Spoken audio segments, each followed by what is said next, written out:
Welcome, dear viewers, on day 2 of Democracy for All, the Barcelona Blockchain Week. My name is Rudolf van E. I'm the founder of BCNL, which stands for Blockchain Netherlands, and entrepreneur from the Netherlands. And I will be your moderator today in this 1-hour duration panel session. The topic, as Vasilisa explained, is digital asset economy, the new standard to embrace. Participants in this panel are Francisco Sarrias from Gelrida, Pedro Stransky from ICIBA, Zenel Batalu from Data Fund, and Erwin van Keekum from Max Property Group. So please introduce yourselves real quick in a few sentences, please. Francisco, please go ahead.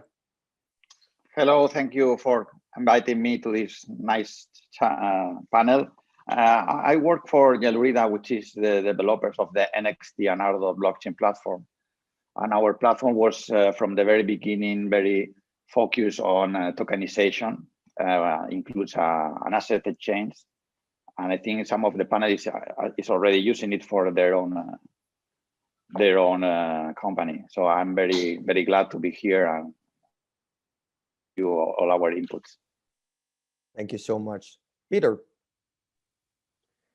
Hello, everyone. I'm very happy to be on the panel. I'm CEO and founder of ICIBA, where we're building a claim recovery platform for rightful claims and litigations.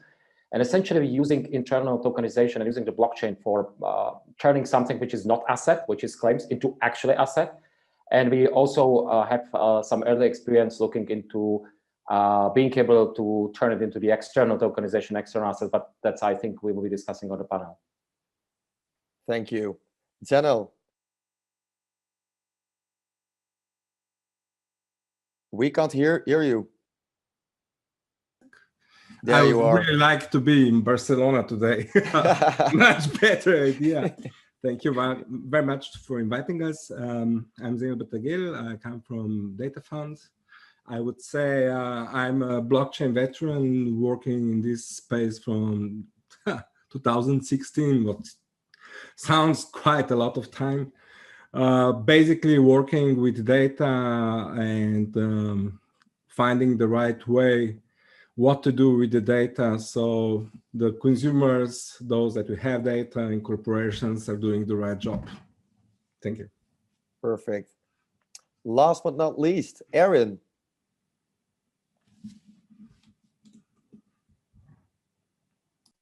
I'm not sure if Erwin's already in. Let me see. Okay, well, let's just start. My main question to start and clarifying and defining this topic basically is, what is the digital asset economy, and what does it mean to you personally and business-wise? Who would like to start? If you want, I can start myself. Yeah, in fact, digital assets are not anything new because we already have shares in companies that are trade and they are digital. Our money is digital. What is really new is that we put them into a decentralized platform. And that means that for the first time, we don't need a third party to handle those digital assets. It's just an option if we want someone else to manage them. And for me, this is revolutionary because it will also allow a very much speedy and trustless transmission of those digital assets.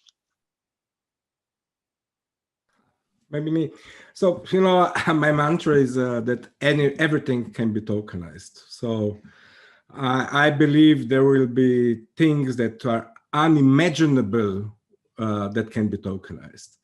That's the first thing. And the second thing, when you think about new business models, when everything can be completely separated and you have trust embedded in the system, magic can happen.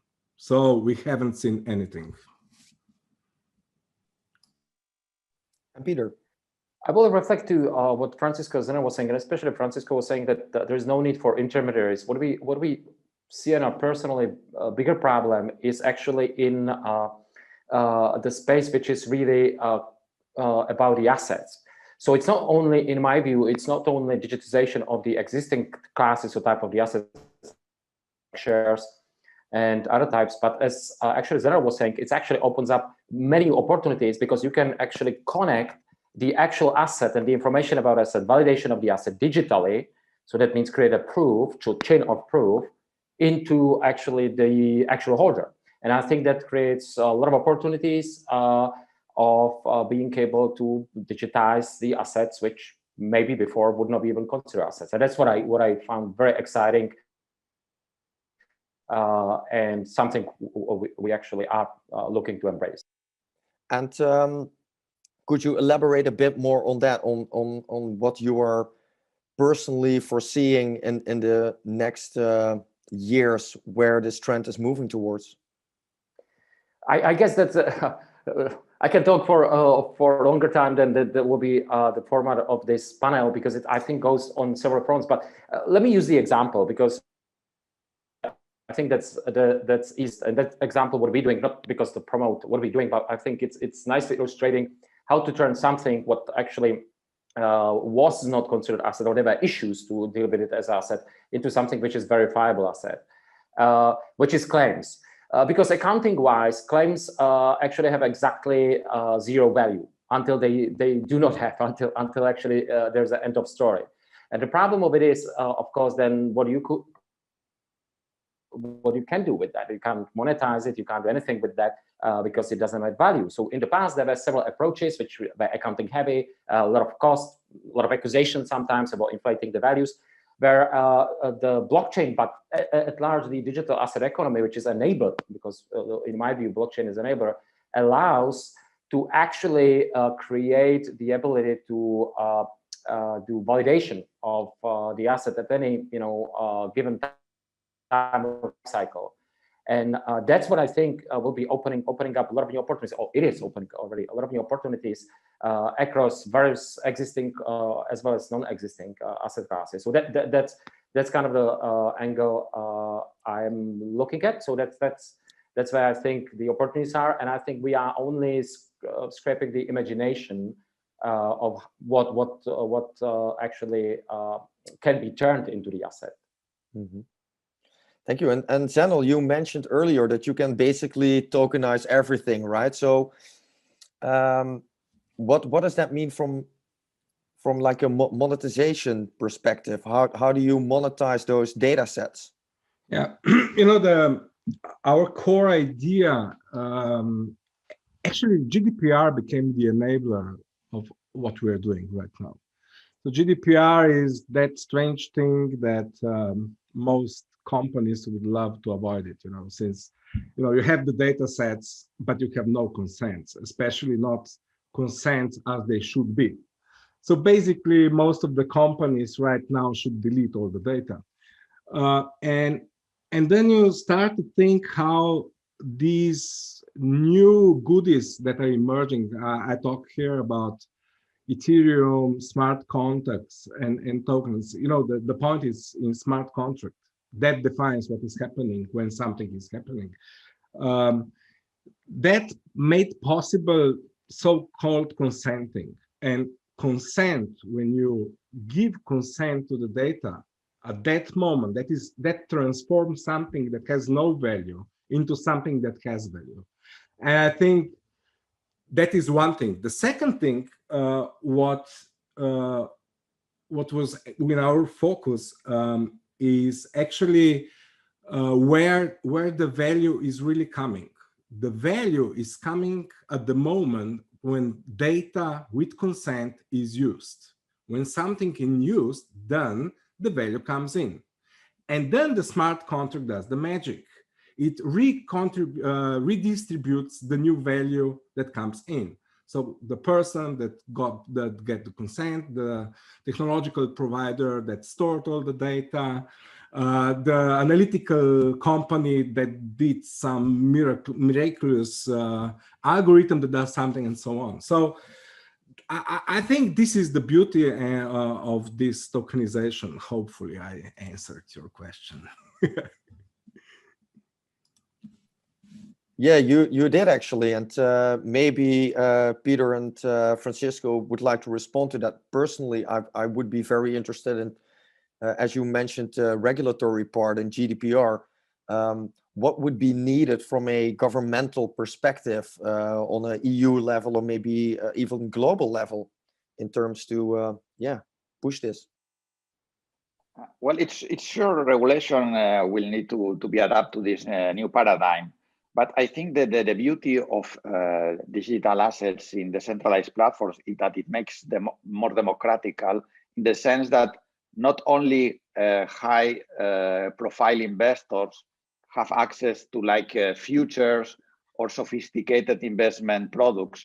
With digital assets, everybody could easily invest in, say, the future price of oil, or in the data set of information like Zenel was explaining. I mean, the democratization of the investment for the normal people is one of the main trends I see with digital assets. Of course, the regulations will need to protect those users, but I don't think it's important to focus so much now in the regulation, but in the possibilities of this democracy for investment makes.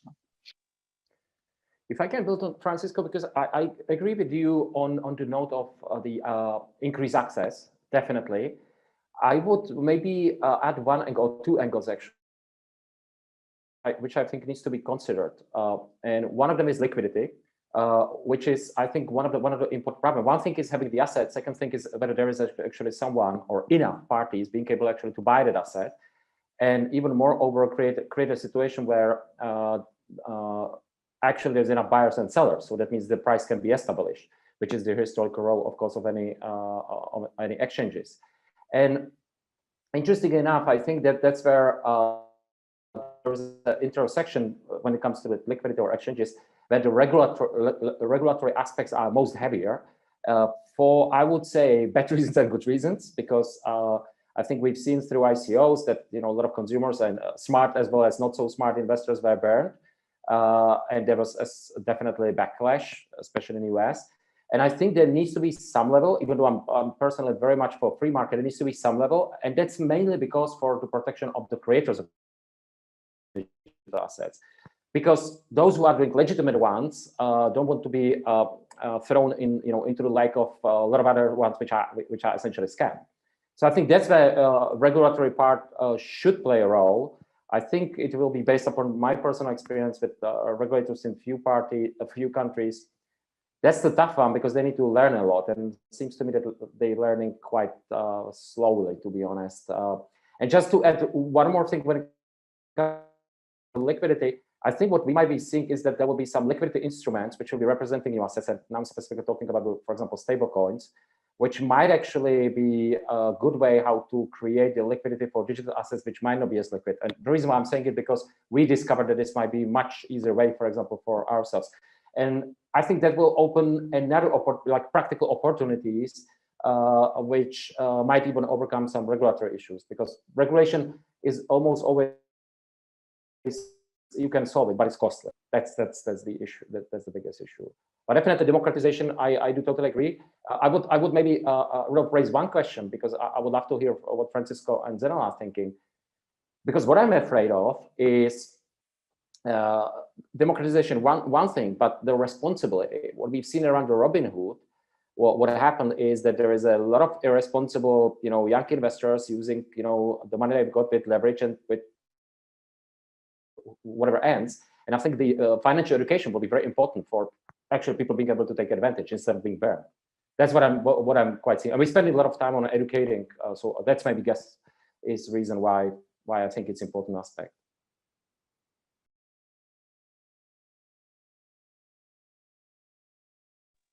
So Francisco or Zenel, who would like to respond first? Maybe those investors from Robinhood, that really reminds me of what happened in 2017 and 18. It's, you have young investors that are going for short-term benefits, pump and dump schemes, and so on. So basically what stock exchanges saw this year. They saw what we've seen 2 years before. About education, you know, this is high risk, high return game, and most probably it is really a game. And when we're doing analysis back in 2018, what is the industry or business that is most similar to ICO hype at that time? It was actually sports betting. Because, you know, as a consumer or somebody who invests, you're actually capitalizing on your time spent on understanding of the business of the ICO, so the project, the team behind, what we're doing, what their trends. It's the same thing as with sports. You are investing time into gamers, what is their psychological situation right now, and so on. So basically, at the end of the day, it is a game. At the end of the game, it's a game. I really like this democratization potential.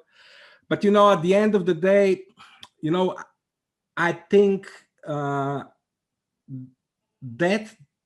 part, that money will come into Europe from these kinds of new investment potentials, I think that will not happen. It is the experience from the past were not good, and I simply don't believe in it. Well, I don't think it's a game. I think it's a very serious thing that normal people can invest their expert money into digital assets. I mean, it's a pity it's not here our co-panelists from Max Property Group, because they are a customer from us, and what they are doing is crowd investment in real estate.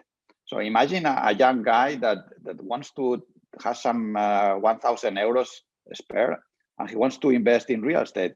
He has no way to do it. And what this Max Property Group has done is allow small chunks of this investment to be digitalized. So the people can spare their money there.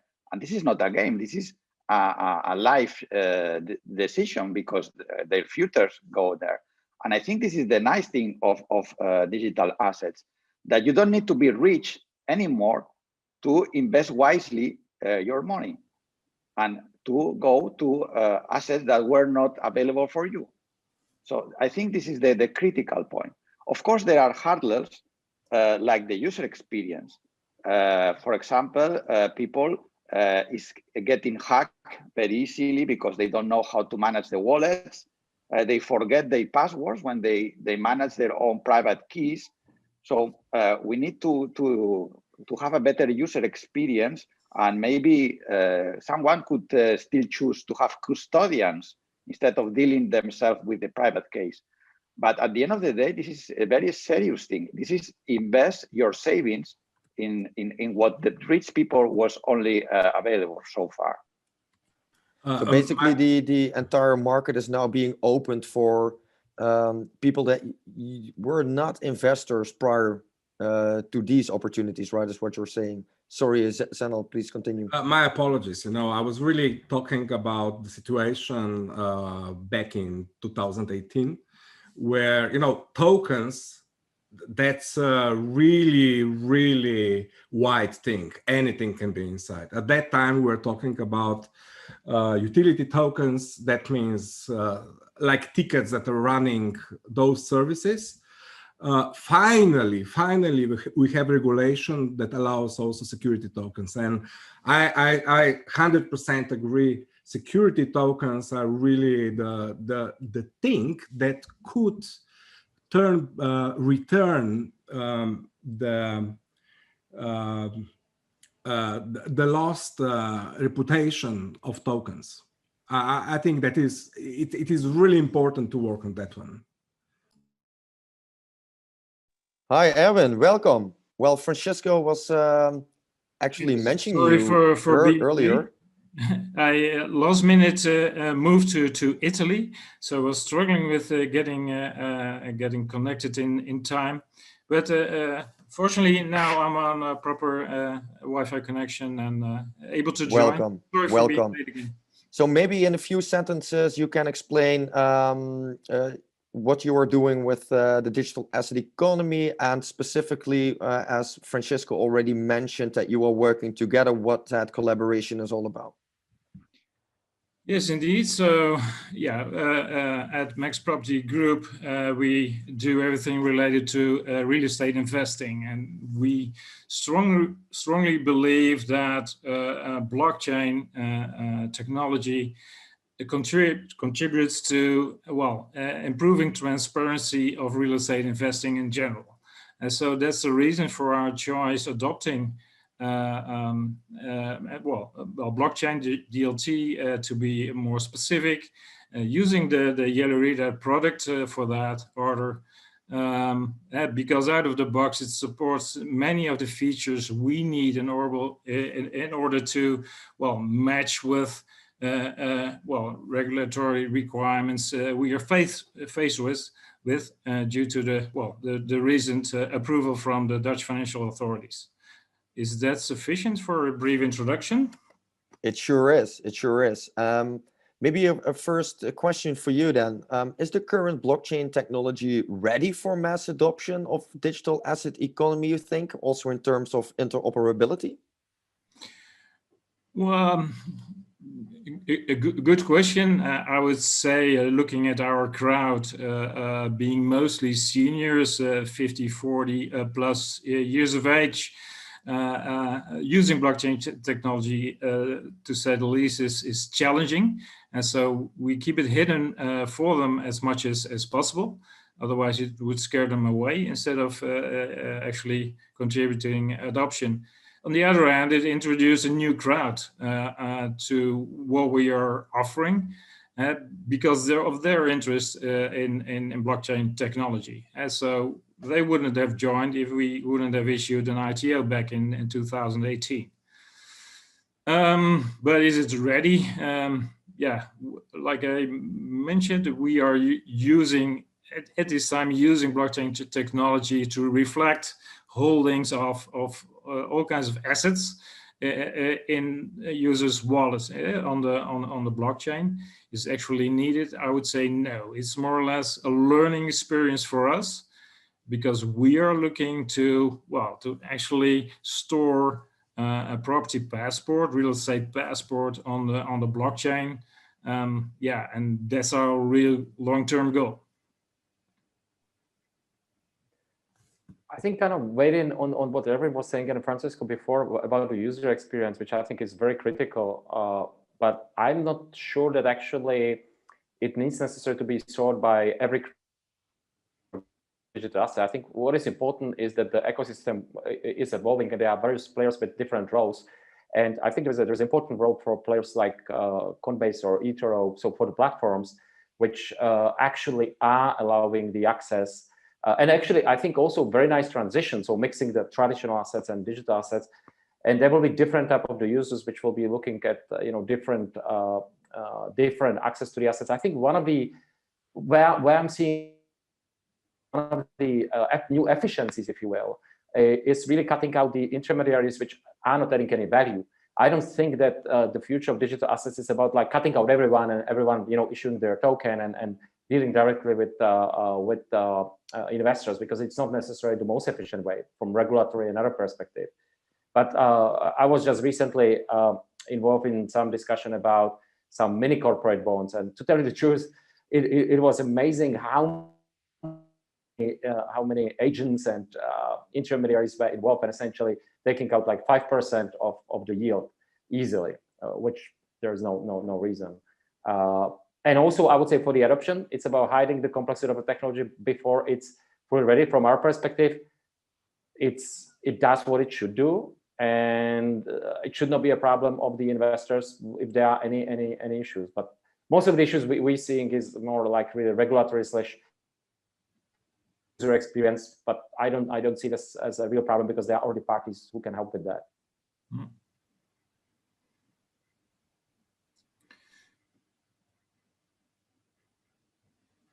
Does anyone want to respond to that, or Yes, I would because like I've to got point tons of out. questions still for you guys. Yeah, I would like to point out that unfortunately, these frictions in the user experience creates the sensation to the end user that the technology is not mature. So you can have a very nice blockchain in the backend, very safe, but then if the application of the user is not so good, then he thinks that the full thing is not ready for mainstream. And this is a very misleading perception. No? Until we do not have a very easy and a nice user interface, users will think that the technology is not mature. And this is not true, because the backend is very mature. The blockchain works safely, but this is this interface that creates this sensation to the end user.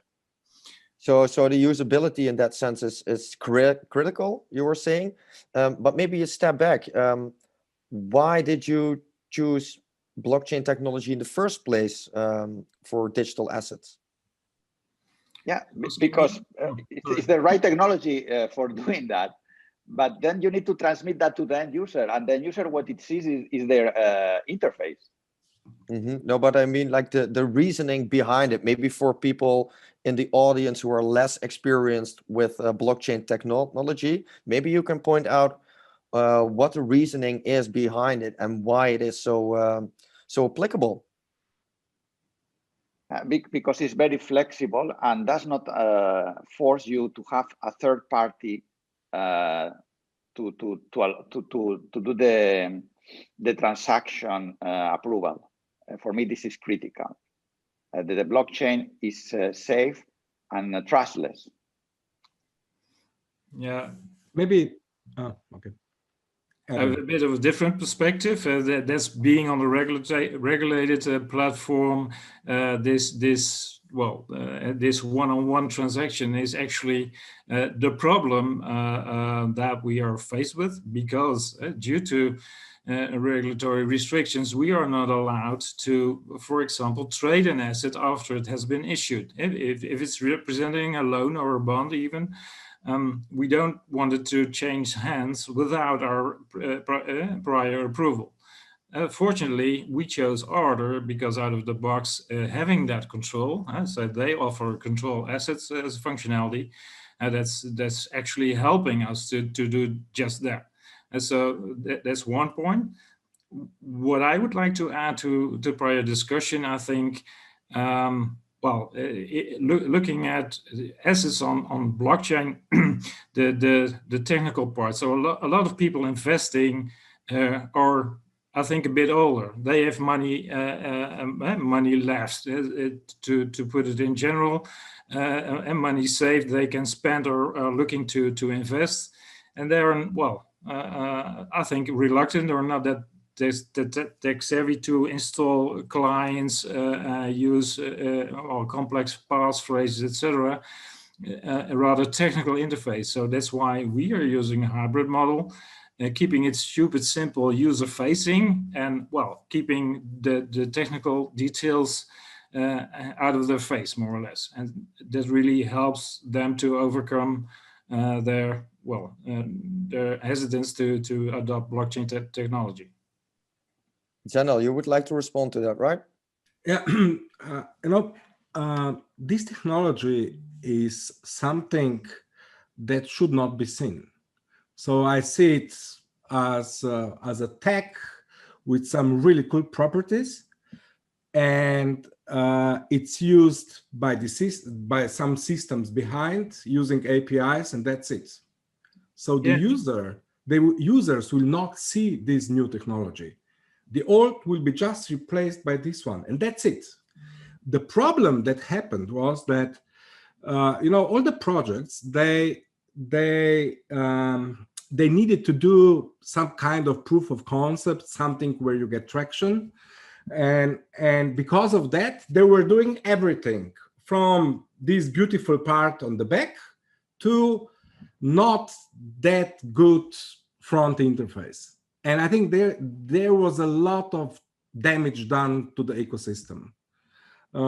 So my advice for the projects in the future, focus on that where we're really, really good and use the best tech that exists. Try not to develop everything.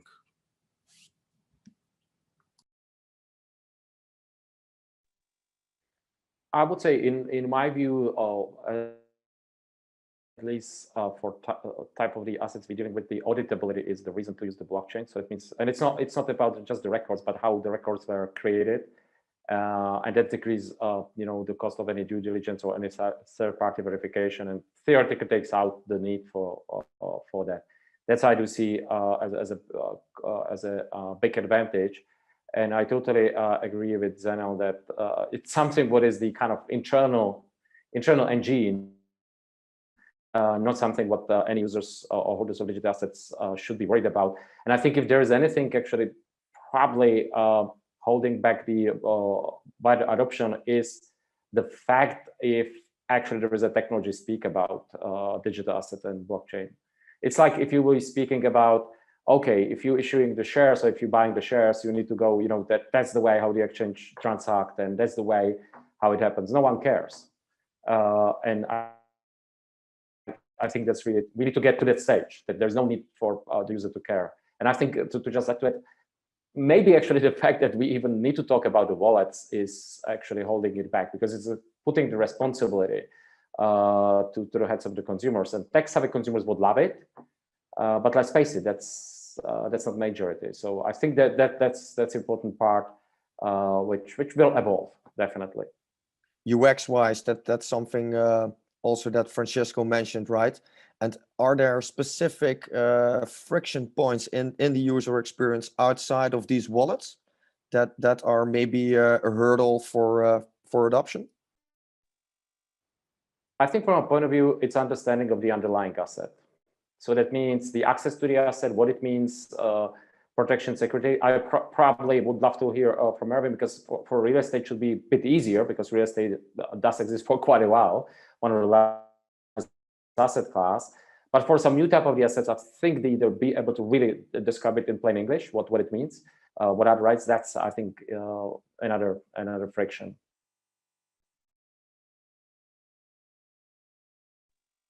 Erwin, could you explain about real estate? You're on mute. Yeah, I wanted to be polite, not to intervene anything, but yeah, I think, what can I say about real estate? I think the basic thing we discussed earlier in preparation of this panel is trust in the party, in the product. That is very important. With real estate, backing an investment. So actually, if you invest in an asset, is backed by real estate that has a value that is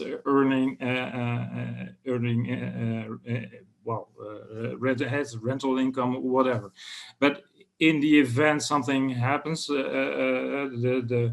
in our case, the borrower is not able to pay the agreed interest. You can actually execute and put the property on the market and repay the investors on the loan. So yeah, that makes it easier, I think, to gain the trust. So because people feel confident because of that backing of the asset they are investing in, they will get their money back, more or less.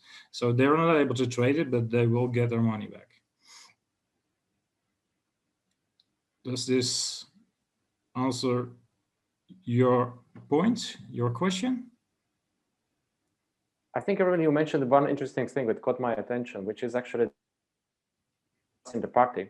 Because I think there's which is, I think, very important aspect, and which maybe is creating a bit of confusion between the use of blockchain for the cryptocurrencies and Bitcoin specifically, that actually is trustless. But when it comes to digital assets, there needs to be always custodian, but custodian of the actual assets. Because it's nice that I have a token, but if the party which is holding the physical, taking care of the physical assets doesn't provide a duty of care, it doesn't matter. And I don't see now, maybe there's another level of innovation, being able to overcome that. But at this point, I think that's actually a very important factor. Yeah, I do totally agree with that. do you feel that a lot of digital assets, as Senel was saying, that you can basically tokenize everything? Question is, what's the value underneath? So what's basically the value that you are tokenizing? Do you feel that there's a need for standardization in a sense? So if I may just shortly respond, I think the need for standardization, I believe in the market standard. So that means they are created by market rather than someone saying, and I believe in stablecoins in that respect. And I will explain in very simple terms, because that's something what we're working on.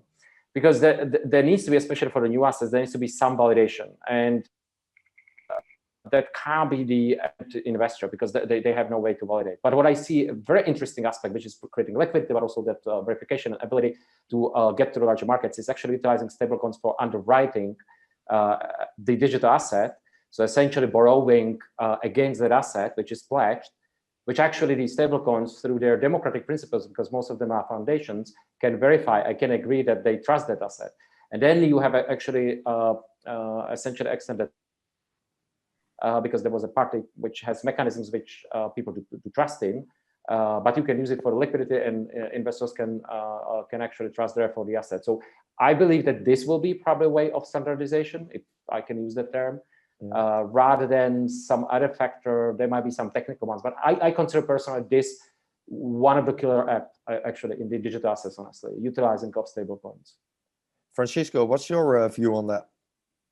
I think standardization is a dream because the practice demonstrates that the market takes what finally it's more interesting or more easy to use or whatever. What is necessary is interoperability.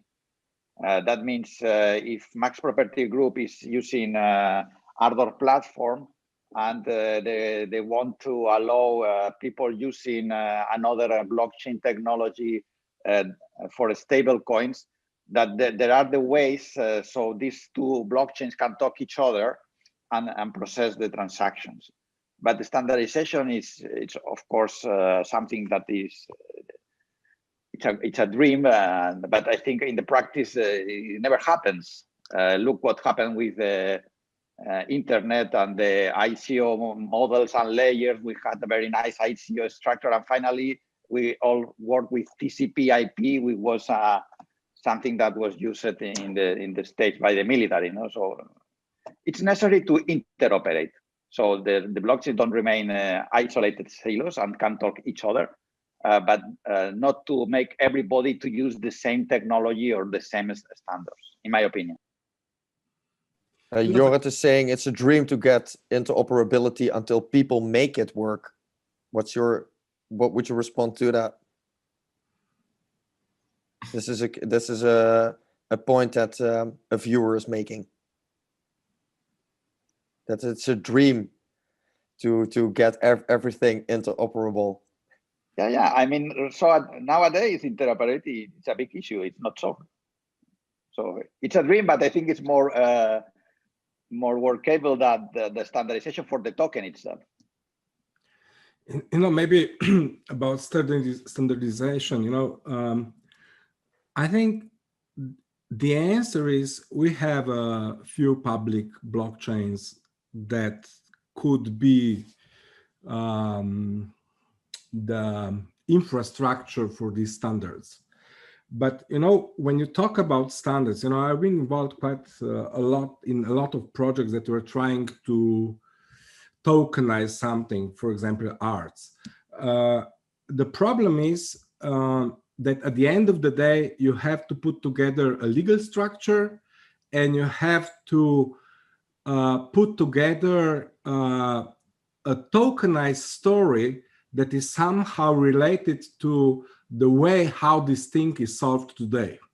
Because the business, the regulators will actually look at you from these two perspectives. The biggest problem I've seen is that when we were trying to tokenize real assets, they were all pushing us into the direction of using private blockchains, which is actually a database that is somewhere in an old school basement, something like that. So very protected, but and so on. I think when there will be a technology available, when it will be completely trusted by regulators, then we can start talking about standardization.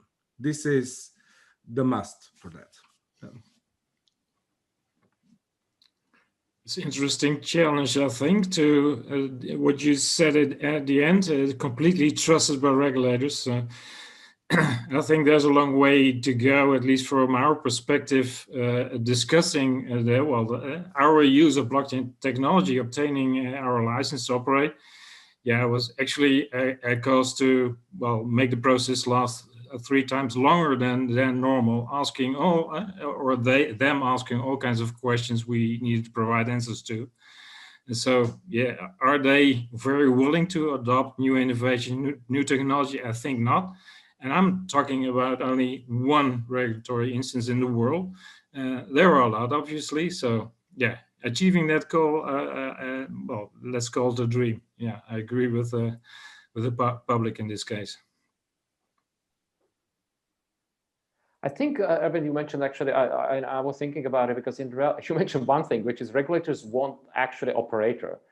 It's not about whether they trust technology, that's kind of important thing, but they need a legal entity and directors to be on the hook. And I think in reality, the standardization means that it needs to be operators who are actually kind of doing that, or interoperability, the same thing. I don't think it's a technical problem, honestly. I think it's a more a problem, and I don't even think it's just a regulatory problem in a way it is, but there needs to be parties which are taking that responsibility. I can't, and maybe I'm not imaginative enough, but I can't see the world of dealing with the assets which are being regulated by definition. So STOs is a great example, and therefore regulators, when there are any exchange for the fiat currency, the regulators being happy with just technology and no one being responsible. That's I think going to really happen. So we will need some lightweight operators being able actually to provide that standardization interoperability layer. So as Jorrit, who we previously mentioned asking the questions, is pointing out that his point is basically that blockchain creators need to work together to make it work. And that's the only way forward. Would you agree with that? Yeah, absolutely. But so far, blockchain creators, we are more occupied in getting a real use case into the technology. We are in very early stage. So the first thing is make people understand what a blockchain is and what are the advantages. The second is how we can find to do in a better way the traditional use case. No? And the third will be, of course, interoperability. But I think interoperability right now is not a priority of blockchain creators because we are still in a very early stage, but it will come when we go mainstream. Yeah, great. If I can be a bit of contrarian it's not that I already said it. I think maybe blockchain creators are creating, and I don't consider myself blockchain creator, adopter and creator, doing the disservice by trying to explain technology. Because I really think it doesn't matter what people are excited about, what they can do. I mean, using the parallel with when the first iPhone came out, there was an explanation about technology. It was about making people excited about what they can do. So I think that's more to be spent on that side, especially when it comes to digital assets and talking less and less technology. I think actually that's the way to go forward from my point of view. Yeah, maybe for the end user it's clear, but for the corporations or the public administrations that need to implement to move their service to the blockchain, you need to talk about technology because you need to see how you make them fit all together. So if I talk to the municipality for deploying a new way to give subsidies to the poor people and use tokens to make that easier, then I need to talk to the guys in the technology department in the municipality. And most of the time they are not prepared to understand blockchain because they are so busy with their keeping their legacy systems working. That's what I was, that the effort to implement blockchain, even if their advantages are very big, is not easy. Leave word tokens outside. my friendly advice. Yeah.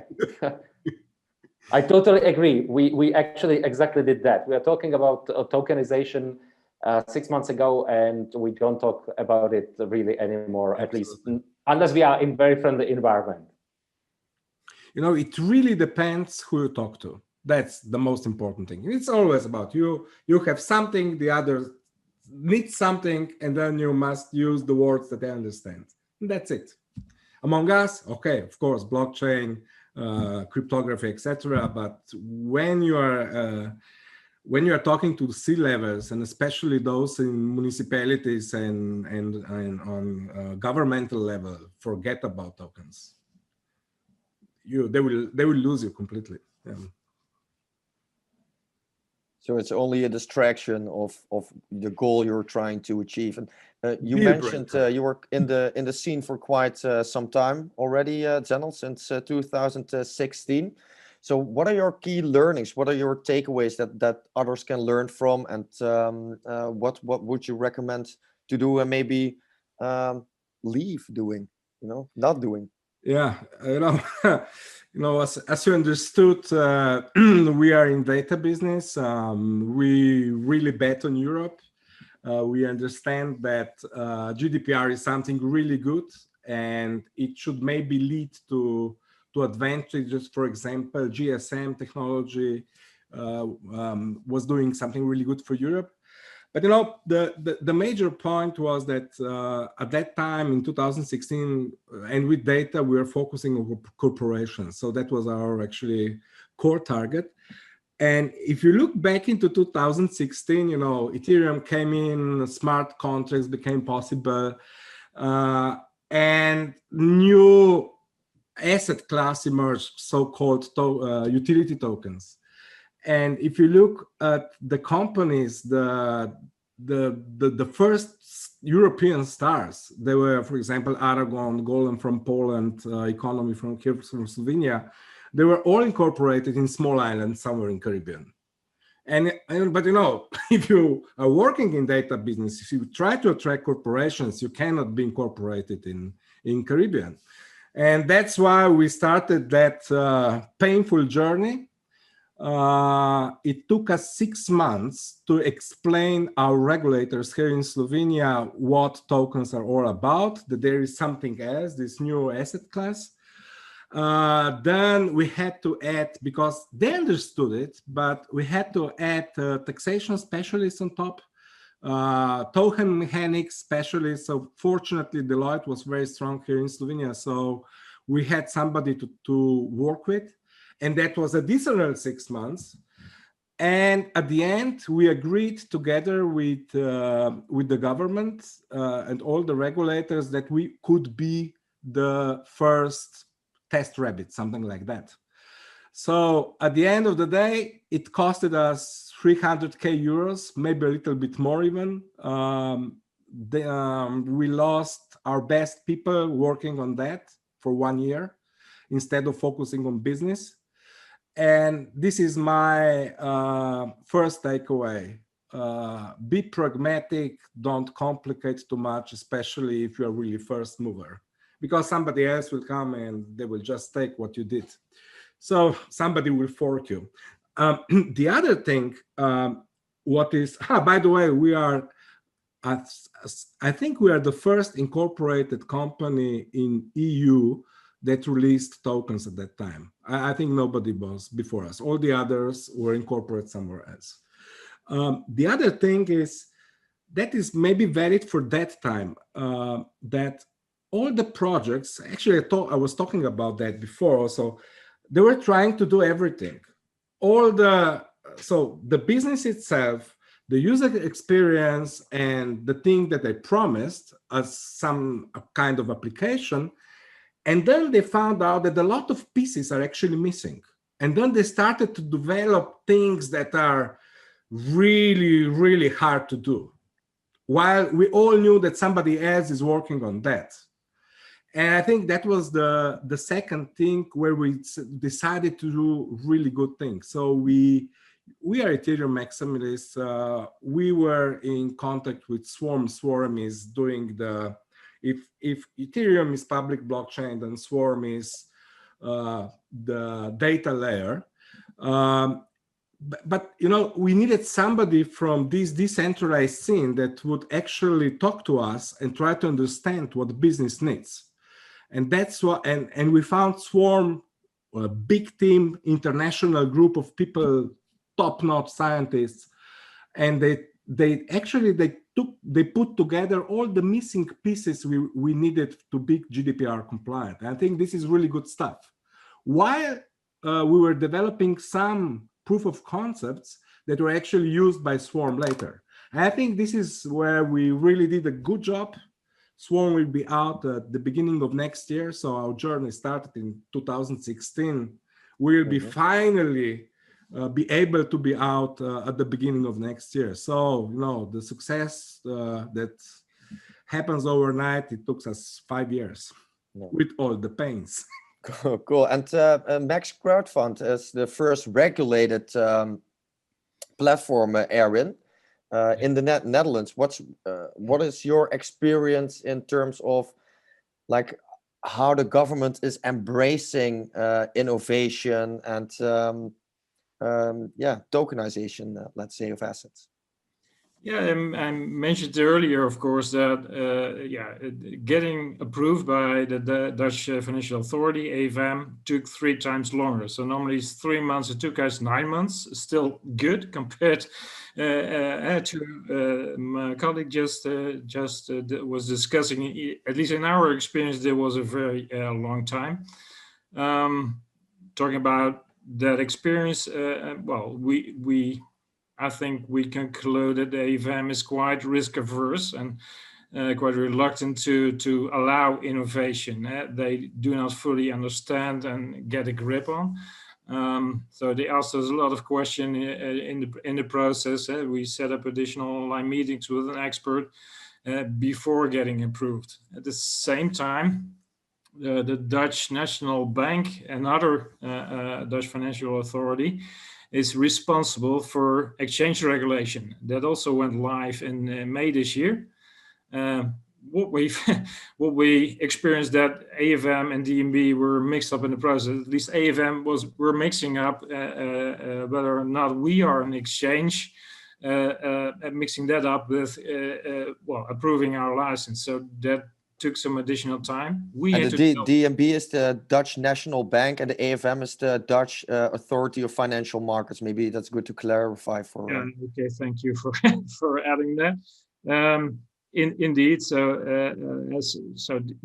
DNB, in our experience, they based on the pure legal definition, they considered us an exchange.